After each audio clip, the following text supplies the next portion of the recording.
नई एक नई थ्योरी के साथ, एक नई कहानी के साथ। इसके पहले हमने वीबीटी पढ़ी, कोऑर्डिनेशन नंबर 4 और कोऑर्डिनेशन नंबर 6 के बारे में हमने बातें की, जो कि बहुत अच्छी बातें थी। लेकिन क्या इतना सफिशिएंट है? तो उसका आंसर है बिल्कुल नहीं। इससे आगे एक मैं छोटा सा प्रिंसिपल डिस्कस करना चाहता हूं, एक छोटा सा प्रिंसिपल जिसका नाम है इलेक्ट्रोन्यूट्रलिटी प्रिंसिपल। अब देखो, थोड़ा सा इसके बारे में बताना बहुत जरूरी है, क्योंकि यहाँ से कई बार आपके एग्जाम में क्वेश्चन आ चुके हैं। इलेक्ट्रोन्यूट्रलिटी प्रिंसिपल देखो, बहुत बार आपने पढ़ा होगा इलेक्ट्रो न्यूट्रलिटी प्रिंसिपल, ठीक है ना। इलेक्ट्रोन्यूट्रलिटी प्रिंसिपल का क्या मीनिंग है सर? तो देखो बच्चों, समझो इस चीज को अच्छे से। देखो, मान लो मेटल के साथ लिगेंड्स अगर अटैच हो रहे हैं, तो आपको पता है जब कोई अपने 2 इलेक्ट्रॉन डोनेट करता है तो उस पे पॉजिटिव चार्ज आता है, पार्शियल, और जो इलेक्ट्रॉन लेता है उस पे पार्शियल नेगेटिव चार्ज आता है, ठीक है बच्चों। सिमिलरली एक और लिगेंड जब आएगा, इस पे पार्शियल नेगेटिव चार्ज आएगा, एक और लिगेंड आएगा तो पार्शियल नेगेटिव चार्ज आएगा। तो आपने कभी सोचा है कि सर इतने सारे लिगेंड्स आके, सुनना अच्छे से सर, इतने सारे लिगेंड जब मेटल को बाइंड होते हैं तो मेटल पे कौन सा चार्ज आ जाता है? बोलो जल्दी। सर निगेटिव चार्ज आ जाता है। This negative charge is known as formal negative charge. समझे या नहीं समझे? Formal negative charge. आपको समझ में आया क्या? बोलो जल्दी। अगर बहुत सारे लिगेंड्स, सुनना, अगर बहुत सारे लिगेंड्स मेटल को इलेक्ट्रॉन डोनेट कर रहे हैं ना, इसका सिंपल मीनिंग है कि वो मेटल को इलेक्ट्रॉन दे रहे। तो कभी आपने सुना है कि मेटल पे निगेटिव चार्ज होता है? बोलो, क्या ये बात करेक्ट है? मेटल पे नेगेटिव चार्ज होता है, कभी आपने सुना है? बोलो जल्दी।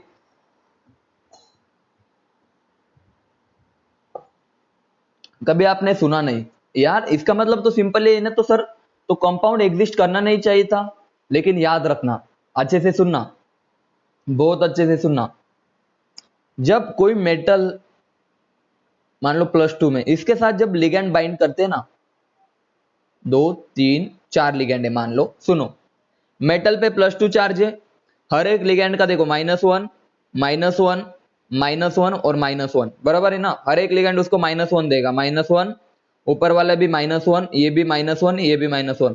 तो ओवरऑल इस पे चार्ज कितना जनरेट हुआ? -2, क्योंकि +2 और -2 तो कैंसिल हो जाएंगे। तो ओवरऑल जो -2 था, ये था उसका फॉर्मल चार्ज। अब मेरी बात को समझो कि सर ये नेगेटिव चार्ज अगर मेटल पे आ रहा है तो इसको हम न्यूट्रलाइज कैसे करें? इस नेगेटिव चार्ज को न्यूट्रलाइज कैसे करें? तो या तो हम यहाँ पे इलेक्ट्रोनेगेटिव एटम लगा दे, या तो लिगेंड इलेक्ट्रोनेगेटिव एटम हो। यानी कि वो क्या करेगा बताओ जल्दी? इलेक्ट्रॉन डोनेट करेगा, लेकिन असल में इलेक्ट्रॉन उसके पास रहेंगे। फॉर एग्जाम्पल देखो, मैं अभी एक एग्जाम्पल ले लेता हूं। कोबाल्ट NH3 फ्लोरीन ले लेता हूं मैं, फ्लोरीन, अच्छे से, बहुत अच्छे से समझ में आएगा। फ्लोरीन।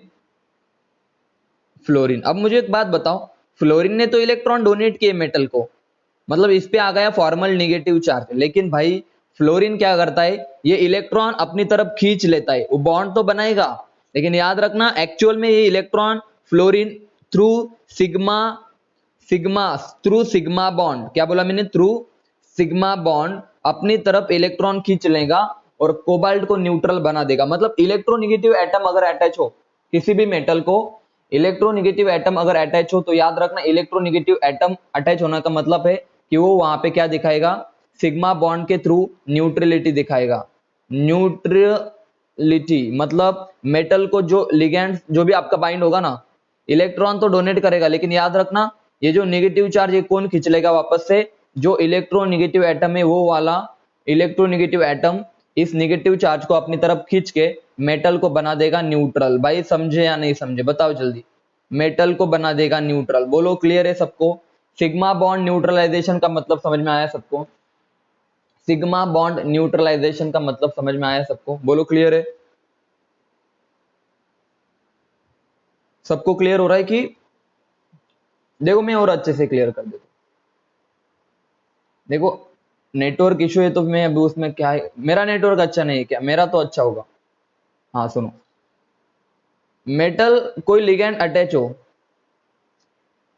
और ये लिगेंड की इलेक्ट्रोनेगेटिविटी अच्छी हो, मतलब इलेक्ट्रोनेगेटिव एटम अटैच हो, तो याद रखना मेटल पे नेगेटिव चार्ज आया तो ये नेगेटिव चार्ज अपनी तरफ खींच के मेटल को कैसा बना देगा बताओ जल्दी, न्यूट्रल बना देगा। तो this is known as electroneutrality principle. समझ में आया? इलेक्ट्रो न्यूट्रलिटी प्रिंसिपल का मतलब होता है कि इलेक्ट्रिकली आपका मेटल न्यूट्रल है, मतलब इलेक्ट्रॉन आप देखें तो मेटल पे इलेक्ट्रॉन तो जीरो आएंगे क्योंकि वो सारे इलेक्ट्रॉन्स लिगैंड खींच के ले जाएगा। अब और अच्छे से समझो, मतलब चार्ज की बात कर रहा हूं मैं। देखो यार, हाँ सही क्वेश्चन है। देखो मेटल है ना, मेटल, मेटल के पास देखो हमें कंपाउंड चाहिए, ये मेटल +2 में है तो क्या है, स्टेबल है। तो आपका आंसर होगा सर चार्ज स्पेसिस कभी स्टेबल नहीं होगी। तो इसने दोस्ती कर ली निगेटिव चार्ज के साथ, इसने दोस्त कर ली लिगैंड्स के साथ, लिगैंड से बोला आओ मेरे साथ बॉन्ड बनाओ। लेकिन मेटल की भी अपेक्षा है कि तुम बॉन्ड बना सकते हो, लेकिन याद रखना बॉन्ड बनने के बाद मुझको इलेक्ट्रॉन नहीं चाहिए, मैं तो न्यूट्रल हो जाऊंगा, मतलब ये +2 चार्ज को जीरो कर दूंगा। मतलब आपको समझ में आ रहा है? ये तो सिर्फ मेटल तो इतना ही चाहता है कि आप +2 चार्ज को जीरो कर दो, मतलब मुझे न्यूट्रल बना दो।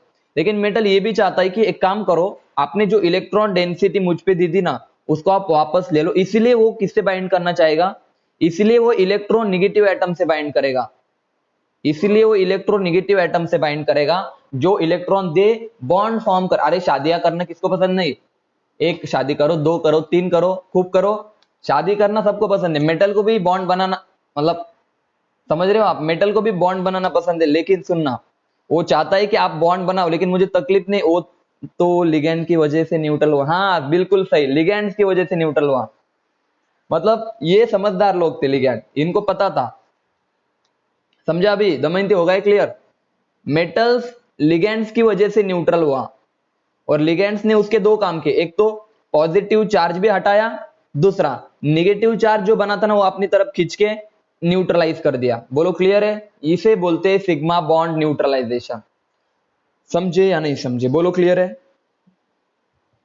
दूसरा एग्जांपल, अभी मैं तुम्हें कुछ लिगैंड्स की बातें करूंगा, ठीक है, कुछ लिगैंड्स की बातें करूंगा, थोड़े से लिगैंड्स बचे थे उनकी बातें कर देता हूं, आपको अच्छे से याद रखना है। देखो मेटल के साथ याद रखना लिगैंड हमेशा सिग्मा बॉन्ड बनाता है, मतलब जो फर्स्ट बॉन्ड होता है वो कौन सा होता है, बोलो जल्दी, सिग्मा बॉन्ड होता है। बोलो क्लियर है?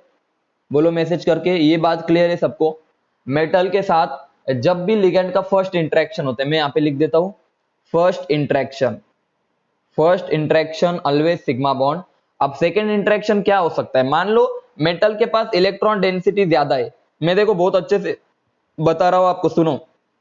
मान लो ये मेटल के डी ऑर्बिटल है, और मान लो मेटल, यहां पे मैं लिख देता हूं, याद रखना मेटल माइनस, मेटल पे कोई माइनस चार्ज आ गया मान लो, ठीक है बच्चों, और मैं आपको सारे केसेस पढ़ाता हूं। मान लो कोई लिगैंड अटैच है और लिगैंड ने इसको डोनेट किए सिग्मा बॉन्ड के थ्रू, ये तो फर्स्ट इंटरेक्शन था।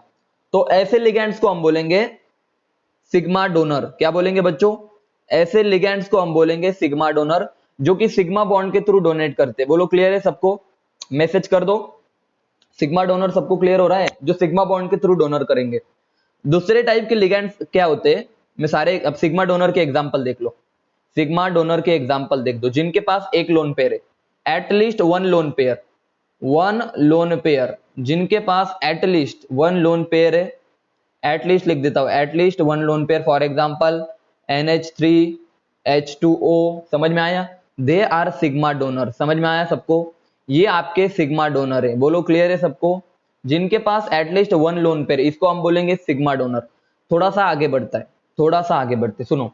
दूसरे होते हैं पाई डोनर, दूसरे होते हैं पाई डोनर। सब पाई डोनर का क्या मीनिंग है, तो पाई डोनर का मतलब समझो।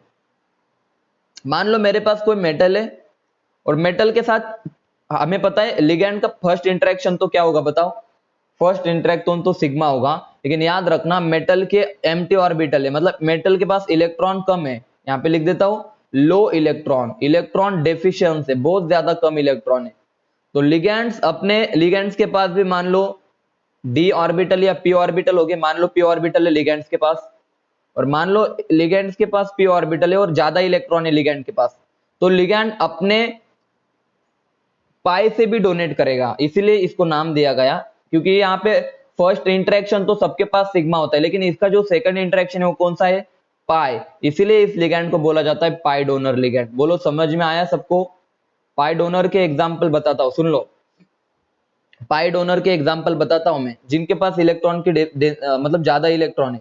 NH3 जो था ना बच्चों, ये आपका सिग्मा डोनर था भाई, सुनना, NH3 आपका सिग्मा डोनर था, इसमें से एक H हटाओ, NH2 माइनस, इसके पास ये हो गया पाई डोनर, समझे या नहीं समझे। H2 था सिग्मा डोनर, एक H हटाओ, OH माइनस, OH माइनस आपका हो गया, बोलो जल्दी, पाई डोनर। Cl माइनस, जिसके ऊपर नेगेटिव चार्ज दिख गया, समझ जाना ये किसकी तरह काम करेंगे, आपके पाई डोनर की तरह, बोलो क्लियर है। साइनाइड माइनस, देखो Cn माइनस लिख देता हूं मैं, साइनाइड माइनस, हाँ ये देखो Cn, ये नहीं, इनकी बात ही नहीं कर रहा मैं, ये दो याद रखना फिलहाल के लिए, NH2 माइनस और OH minus, they act as a pi donor, और ये आपके काम करेंगे सिग्मा डोनर की तरह। बोलो बच्चों क्लियर है सबको, सिग्मा डोनर और पाई डोनर का डिफरेंस समझ में आया, मैसेज करो हाँ या ना। आइए पाई एक्सेप्टर की तरफ चलते।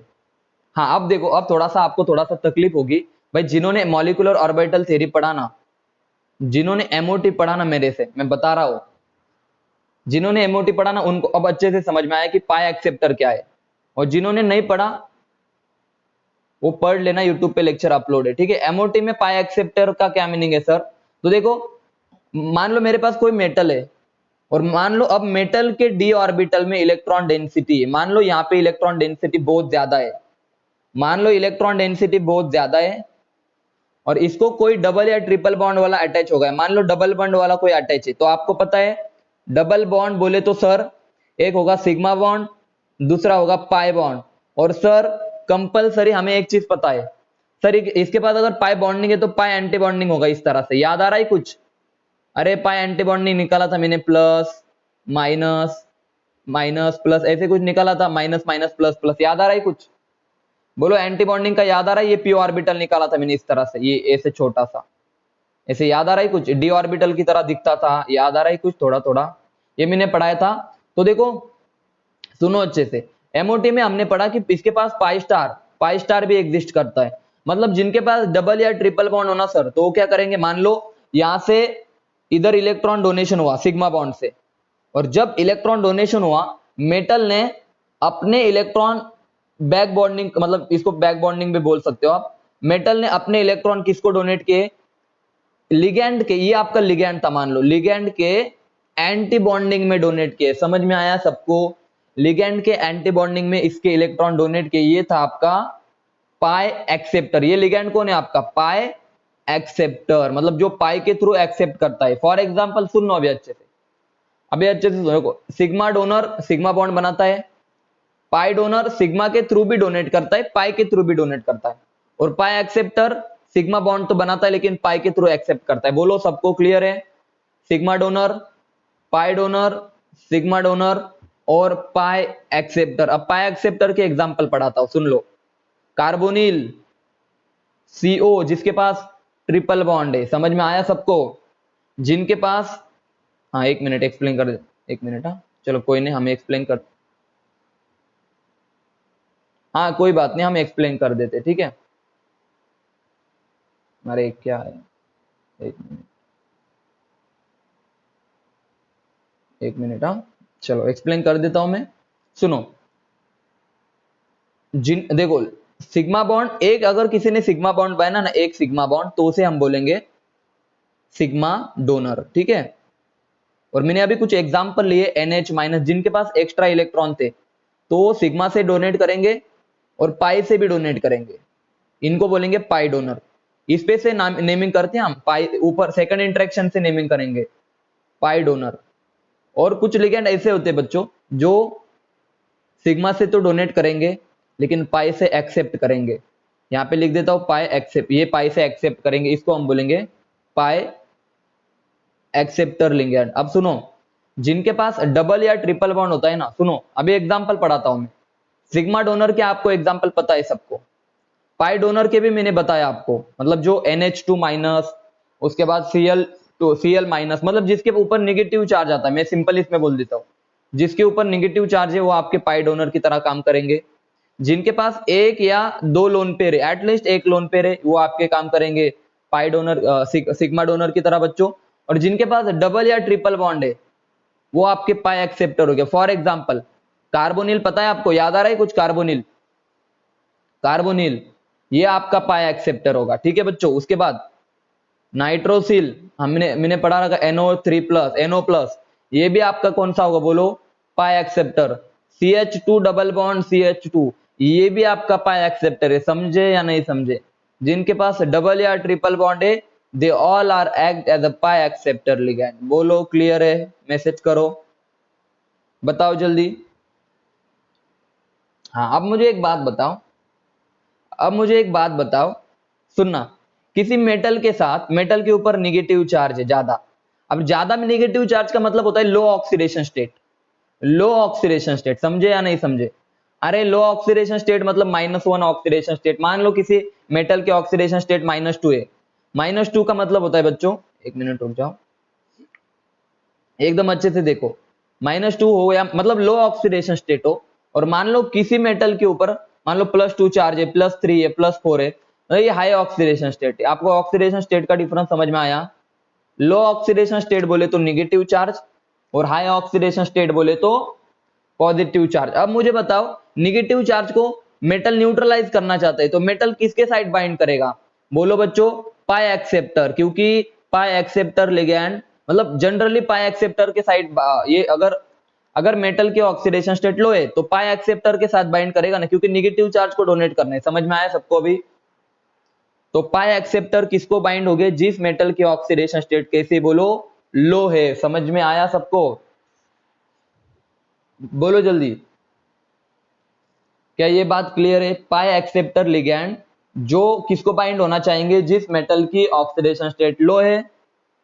तो अगर देखो मेटल के पास इलेक्ट्रॉन डेंसिटी ज्यादा है, सुनो अच्छे से, मेटल के पास इलेक्ट्रॉन डेंसिटी ज्यादा है, तो मेटल अपने इलेक्ट्रॉन किसी को देना चाहेगा।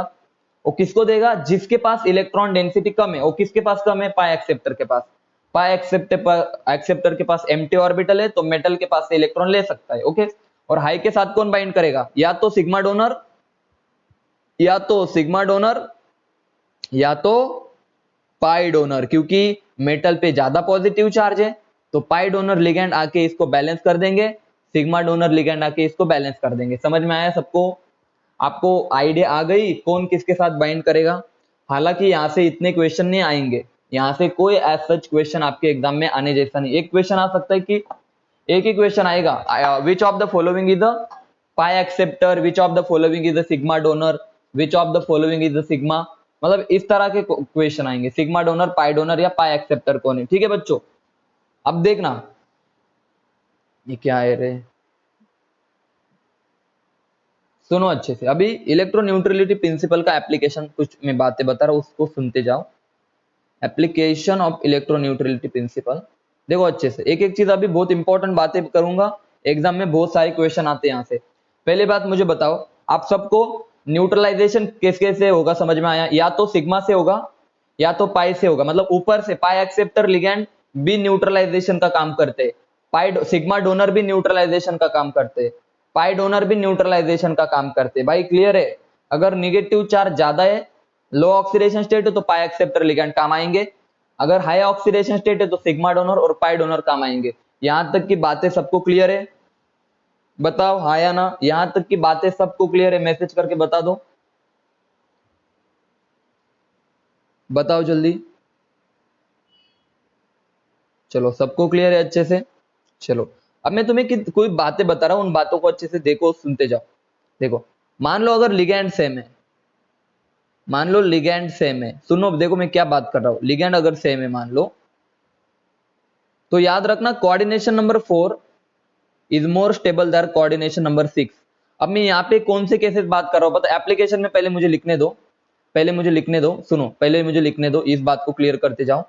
यहाँ पे मैं लिख रहा हूं कि स्टेबिलिटी ऑफ इलेक्ट्रोन्यूट्रलिटी ने क्या पढ़ाया? उसने पढ़ाया stability of non transitional metal complex.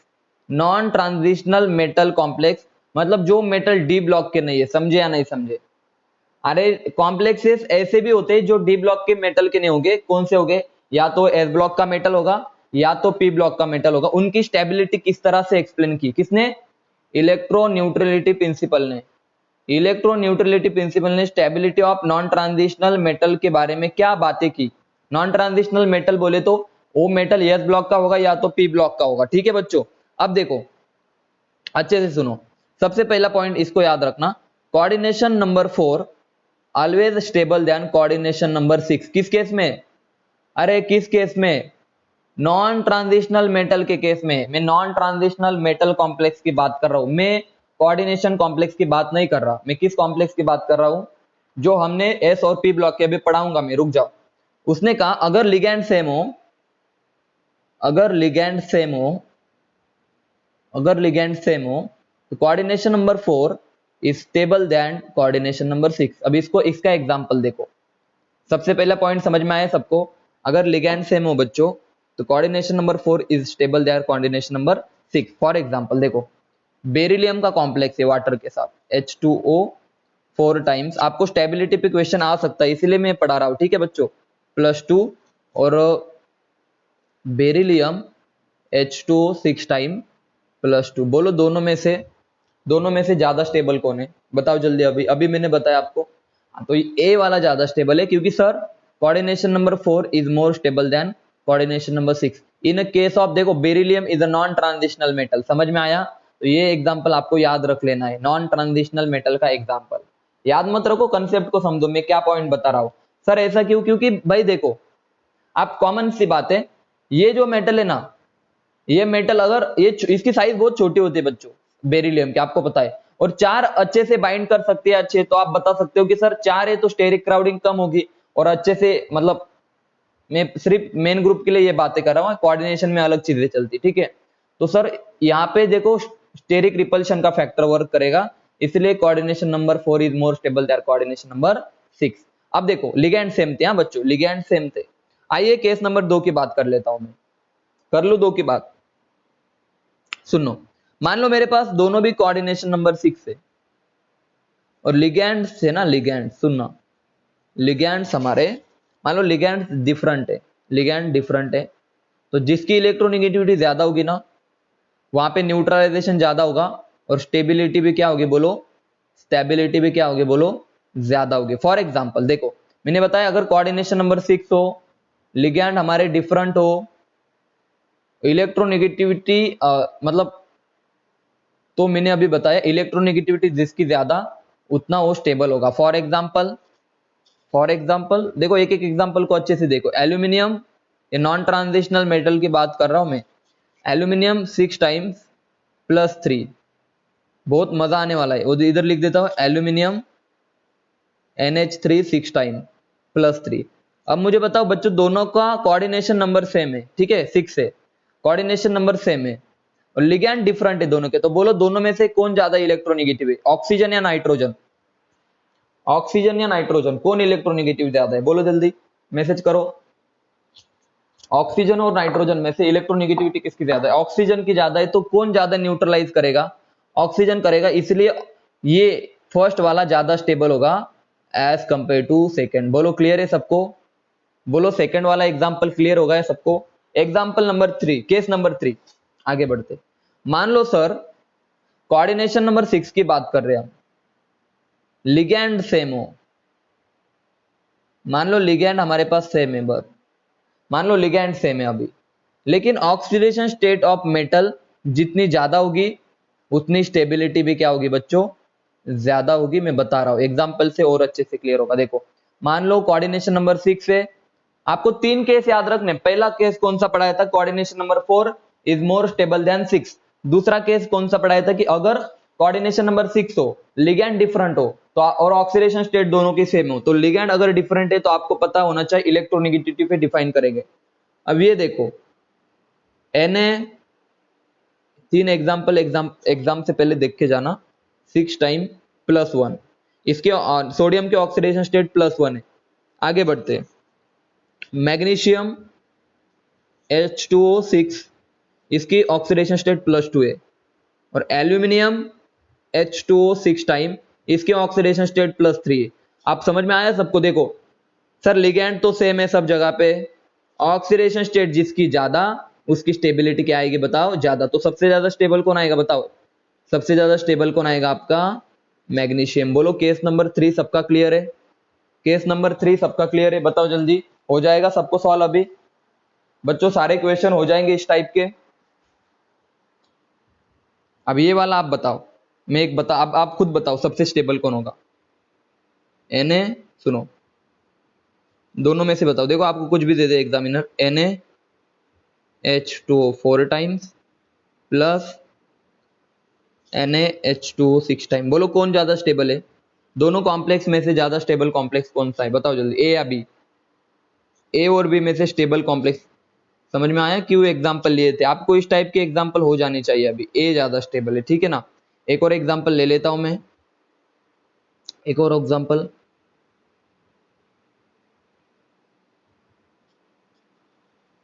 सुनना,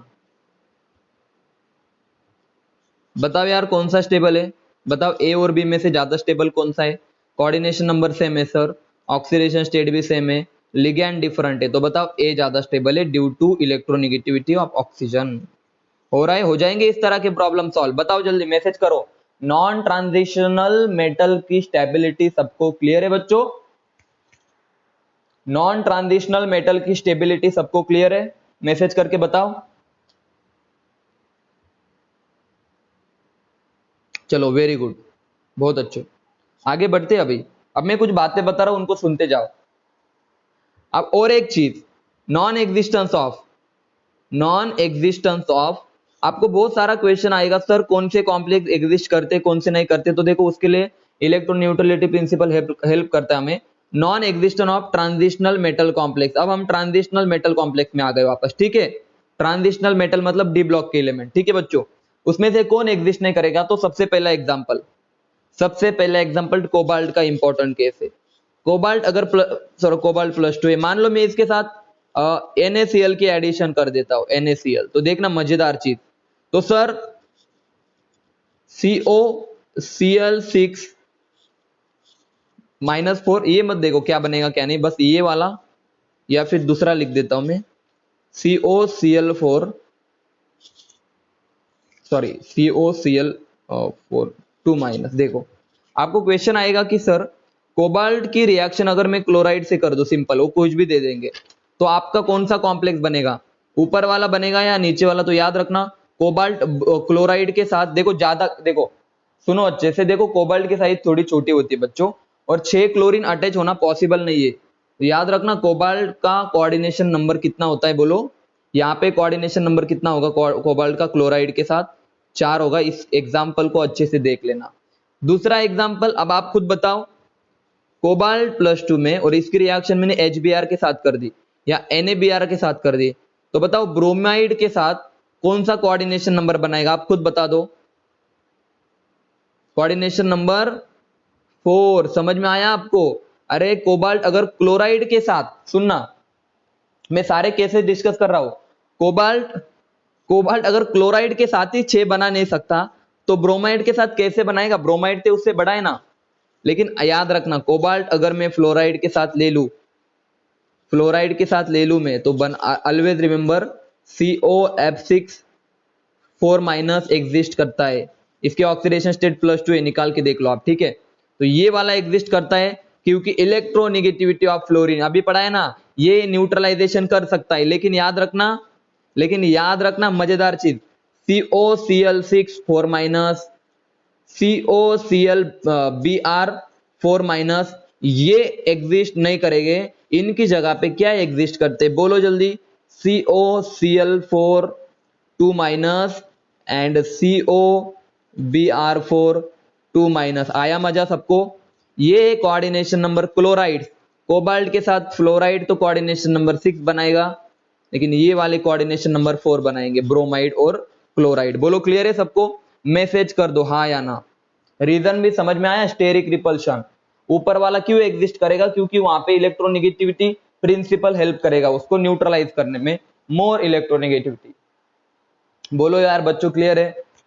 कोबाल्ट की बात समझ में आई? कोबाल्ट के आगे कौन आता है? अरे कोबाल्ट के आगे कौन आता है? कोबाल्ट के आगे आता है निकेल। तो निकेल भी देखो, निकेल जो होता है ना बच्चों आपका, निकेल की भी सेम बात है। निकेल कभी भी, निकेल, हाँ निकेल फ्लोराइड के साथ अगर मैं बात करूं, तो आप NiF6 बना सकते हो 4-, इसमें कोई दिक्कत नहीं आएगी। लेकिन याद रखना निकेल की अगर आप क्लोराइड के साथ रिएक्शन कर दो, तो क्या बनेगा बच्चों? Cl4 2-, समझे या नहीं समझे? आयोडाइड के साथ करो, ब्रोमाइड के साथ करो, आपको कोऑर्डिनेशन नंबर 4 देखने को मिलेगा, लेकिन फ्लोराइड के साथ आपको कोऑर्डिनेशन नंबर 6 भी देखने को मिल सकता है। बोलो बच्चों, क्लियर है सबको? मैसेज करके बताओ, सबको मजा आ रहा है पढ़ने में? कौन कितना कोऑर्डिनेशन नंबर शो करेगा? क्या आपको समझ में आ रहा है अच्छे से? बताओ जल्दी। बहुत बढ़िया, बहुत ज्यादा बढ़िया। थोड़ा आगे बढ़े, मैं थोड़ा सिल्वर के बारे में बता देता हूं, जो कि आपको बहुत तकलीफ देगा, दिक्कत देगा। तो याद रखना, सिल्वर का कॉम्प्लेक्स बहुत इंपॉर्टेंट, सिल्वर +1 में होता है जनरली, और अमोनिया के साथ अगर मैं उसका कॉम्प्लेक्स बना दूं, सिल्वर का अमोनिया लिक्विड उसमें ऐड कर दूं मैं, आपको क्वेश्चन आएगा कौन सा कॉम्प्लेक्स बनेगा? तो याद रखना, सिल्वर डाई अमोनियम कॉम्प्लेक्स बनाता है, मतलब सिल्वर के साथ 2 ही अमोनिया बाइंड हो सकते हैं +1। ठीक है, बोलो ये याद रख लेना, ये बहुत इंपॉर्टेंट काम की चीज है, मैं बता रहा हूं आपको। ये कहीं पे नहीं मिलेगा, आपने 1000 बार भी एनसीईआरटी पढ़ लेना तो भी नहीं मिलेगा, लेकिन एग्जाम में क्वेश्चन जरूर मिलेगा कि सिल्वर अमोनिया के साथ क्या शो करेगा? ये कॉम्प्लेक्स स्टेबल कॉम्प्लेक्स बनेगा। बोलो भाई, क्लियर है? कोऑर्डिनेशन नंबर 2 दिखाएगा, यहाँ पे कोऑर्डिनेशन नंबर कितना दिखाएगा बताओ जल्दी? 2 दिखाएगा। मैसेज करके बताओ, क्लियर है? सिल्वर की बात समझ में आई सबको? मैसेज करके बताओ बच्चों, क्लियर है सबको? अब देखो, एक आखिरी पढ़ लेते हैं हम, कॉपर। कॉपर जो होता है ना बच्चों, कॉपर, कोबाल्ट, देखो कॉपर भी कहां पे आता है यार? लिथियम के आगे आता है, मतलब देखो ना, कोबाल्ट, निकेल, ये कॉपर और जिंक, ये इधर ही आता है ना सब। तो ये वाले जनरली ना बच्चों, ये याद रखना, ये जनरली कोऑर्डिनेशन नंबर 4 शो करते हैं जनरली, इधर वाले। ठीक है ना? अब अच्छे से क्लियर हो रहा होगा आपको। तो याद रखना, अगर मैं कोबाल्ट की बात करूं ना, कोबाल्ट सॉरी कॉपर की, तो कॉपर की रिएक्शन अगर अमोनिया के साथ कर दूं ना मैं, तो कौन सा कॉम्प्लेक्स बनेगा? तो क्लियरली कॉपर टेट्रा अमोनियम, समझे या नहीं समझे? +2। अरे आ रहा है मजा? कॉपर कभी भी हेक्सा अमोनियम कॉम्प्लेक्स नहीं बनाता, कॉपर टेट्रा अमोनियम कॉम्प्लेक्स बनाएगा। बोलो क्लियर है? इतने एग्जाम्पल मोर देन सफिशिएंट है आपके किसी भी एग्जाम के लिए। जितने एग्जाम्पल मैंने ले ना, कौन क्या बनाएगा, कौन क्या नहीं बनाएगा, बहुत बहुत सफिशिएंट है, बहुत ज्यादा। बोलो क्लियर है? मैसेज कर दो, अभी तक की सारी बातें क्लियर है? बोलो क्लियर है? मैसेज कर दो सबको, अभी तक की सारी बातें क्लियर है बच्चों? मैसेज करके एक बार बता दो, कौन क्या बनाएगा, कौन क्या नहीं बनाएगा। आपको एक बार घर पे जाके प्रैक्टिस करनी है, ठीक है, इन चीजों के बारे में। देखो अभी यहाँ पे कुछ आयंस लिख देता हूं जिनसे आपको आइडिया आ जाएंगी। Lithium plus, beryllium +2। देखो आपके एग्जाम में क्वेश्चन आ जाएगा, रुक जाओ देखने दो। देखो एग्जाम में आपके क्वेश्चन आ सकता है, लिथियम, बेरिलियम, उसके बाद कौन आता है? मान लो यहाँ पे जिंक +2 लिख देता हूं मैं, उसके बाद Ag+ और Au+। अब अमोनिया की तो थोड़ी कहानी हमने अच्छे से पढ़ ली। ये दो दिख रहे हैं ना आपको, ये 4-5 लोग, ये टेट्रा एक्वा कॉम्प्लेक्स बनाते हैं। एग्जांपल में हम डिस्कस करेंगे, ठीक है? अभी टेट्रा एक्वा कॉम्प्लेक्स मतलब, फॉर एग्जांपल आपसे पूछा लिथियम H2O 4 टाइम्स प्लस, क्या इसमें एग्जिस्ट करेगा लिथियम, या फिर लिथियम H2O 6 टाइम +1? तो बोलो कौन सा करेक्ट है इसमें से? तो लिथियम आपका टेट्रा एक्वा कॉम्प्लेक्स बनाएगा। मैं बताऊंगा ना, अभी हम तो इसके एग्जांपल पढ़ेंगे, इनको एक बार देख लो फिर रिजॉइन करते हैं। Lithium plus, beryllium plus, zinc +2, Ag+ और Au+, ये टेट्रा एक्वा कॉम्प्लेक्स बनाएंगे। टेट्रा मतलब 4 वाटर मॉलिक्यूल इनको जुड़ सकते हैं। हम रिजॉइन करने के बाद अब क्या करेंगे, इनको अच्छे से देखेंगे, ठीक है बच्चों? अब एक बार रिजॉइन कर लो, फिर मैं रिएक्शन पढ़ाऊंगा, एक बार रिजॉइन कर लो, ठीक है ना?